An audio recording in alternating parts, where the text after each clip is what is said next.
soqol mo'ylovi kam erkaklarda testosteron past bo'ladi. Shunaqa tushuncha bor. Sabablari juda ham ko'p. O'sha erkaklik bezida har xil shamollashlar natijasida bo'lishi mumkin. Har xil gormonlar buzilishi natijasida testosteron pasayib ketadi. Bu endokrin kasalliklar natijasida. Menga bitta yigit keldi qabulga. Soqol mo'ylovi yo'qligidan tashqari jinsiy zaiflik bor edi, semirib ketgan, holsizlik, xotira pasayishi shunaqa belgilar bilan keldi. Bosh miyani markazi bor. O'sha gipofiz bezida mikroadenomasi aniqlangan. Mikroadenoma natijasida prolaktin gormoni oshib ketgan. Prolaktin oshishi bemorda testosteron miqdorini pasaytirib yuboradi va jinsiy zaiflikka olib keladi. Bu bemorni tekshirdik, davoladik. Tangani ikkinchi tarafi bor. Soqol mo'ylovi kam, normal yigitlar ham bor. Ya'ni bu degani otasi yoki dodasida o'sha soqol mo'ylovi kam, lekin testosteron miqdori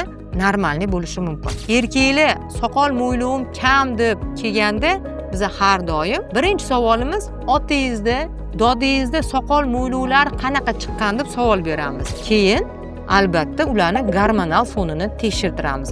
Yana bir narsani aytib o'tishim kerak, testosteroni past erkaklarni faqatgina bitta shikoyati bo'lmaydi, shikoyati juda ham ko'p bo'ladi. Buni ham e'tiborga olishimiz kerak.